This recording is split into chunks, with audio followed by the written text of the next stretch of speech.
এ বিক্ষোভ মিছিল জামায়াতে ইসলামীর। তাদের দাবি, ফেব্রুয়ারিতে জুলাই সনদের ভিত্তিতে জাতীয় নির্বাচন অনুষ্ঠান সহ ৫ দফা বাস্তবায়ন। জামায়াতে ইসলামী সহ ৭টি দলের যুগপৎ আন্দোলনের অংশ হিসেবে রাজধানীর বুকে এ বিক্ষোভ মিছিল। মিছিলের আগে একটি সংক্ষিপ্ত সমাবেশ করে দলটি বায়তুল মোকাররম মসজিদের দক্ষিণ গেইটে আসরের নামাজের পর। সমাবেশের প্রধান অতিথি জামায়াতে ইসলামীর সেক্রেটারি জেনারেলের বক্তব্যে ঘুরে ফিরে আসে নির্বাচনের আগে জুলাই সনদ পূর্ণাঙ্গ বাস্তবায়নের দাবি। এছাড়া জাতীয় সংসদের উভয় কক্ষে সংখ্যানুপাতিক বা পিআর পদ্ধতি চালুর ওপরও জোর দেয় জামায়াতে ইসলামী। প্রধানমন্ত্রী পরপর 2 বার ক্ষমতায় থাকতে পারবে না, জুডিশিয়ারিতে প্রধানমন্ত্রীর ইচ্ছায় নিয়োগ হবে না, সাংবিধানিক পদগুলোতে নিয়োগ হবে না, সেপারেট অ্যাপয়েন্টিং অথরিটি হবে। এই সংস্কার যদি এখন না হয়, প্রেসিডেন্ট প্রধানমন্ত্রীর ক্ষমতার ভারসাম্যগুলো ঠিক করার জন্য যত সংস্কার এত 2 মাসে আমরা করলাম, তা যদি ইলেকশনের আগে না হয়, বিদ্যমান রাষ্ট্র কাঠামোতে যদি আবার নির্বাচন হয়, তাহলে এই কাঠামোতে আরেকটি ফ্যাসিবাদের জন্ম হবে। এই বিদ্যমান কাঠামোয় নির্বাচন হলে আরেকটি হাসিনার জন্ম হবে। বাংলার মানুষ আর ফ্যাসিবাদ জন্ম হতে দেবে না। নির্বাচনের আগেই জুলাই সনদের আইনি ভিত্তি না দিলে দেশ মহাদুর্যোগে পড়তে পারে বলে হুঁশিয়ারি দেন সেক্রেটারি জেনারেল। আমরা চ্যালেঞ্জ দিচ্ছি, গণভোট দিন।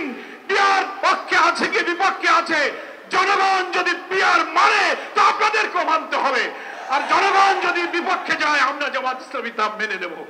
কিন্তু কেন আপনারা গণভোটকে ভয় পাচ্ছেন? ভয় পাচ্ছেন কেন? পিআরের মধ্য দিয়ে যদি সকলে অংশীদারিত্বের ভিত্তিতে বেশি শক্তি, কালো টাকা মুক্ত কোয়ালিটি পার্লামেন্ট হয়ে একটি সুন্দর সরকার গঠন হয়, তাহলে যারা কর্তৃত্ববাদী সরকার ব্রুট মেজরিটি নিয়ে আরেকটি ফ্যাসিবাদী হয়ে উঠতে পারবে না, তারাই পিআরকে ঠেকাতে চায়।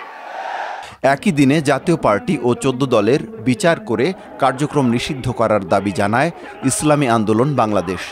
জোহরের নামাজের পর বায়তুল মোকাররমের উত্তর গেটে অনুষ্ঠিত সমাবেশ থেকে এ দাবি জানানো হয়। ইসলামী আন্দোলন বাংলাদেশ অনেক আগে থেকেই দাবি করছে পিআর নির্বাচন। 2008 সালের নির্বাচন ইশতেহারে ইসলামী আন্দোলন বাংলাদেশের ঘোষণা করেছেন যে পিআর নির্বাচন দিতে হবে। পিআর নির্বাচনের ফায়দা কি, উপকারিতা কি, এ বিষয় ইতিমধ্যে আমার মনে হয় জনগণ বুঝে ফেলতে জেনে গিয়েছে। এমনকি বর্তমান জরিপে দেখা যায় 80% জনগণ পিআরের পক্ষে।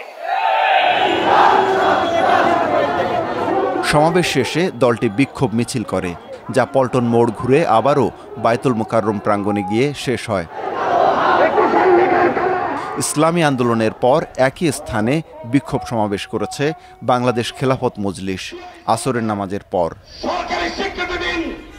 দলটির নেতারা উচ্চকক্ষে সংখ্যানুপাতিক বা পিআর পদ্ধতি চালুর দাবি জানান। দাবিগুলো মানা না হলে কঠোর কর্মসূচির হুঁশিয়ারি দেয় দলটি। বাংলাদেশের জনগণ এরকম বহু দল এবং বহু সরকারের ওয়াদা শুনেছে, কারণ তারা ক্ষমতায় গেলে তাদের ওয়াদা তারা ভুলে যায়, তারা ওয়াদা রক্ষা করতে পারে না, এটা প্রমাণ বারবার আছে।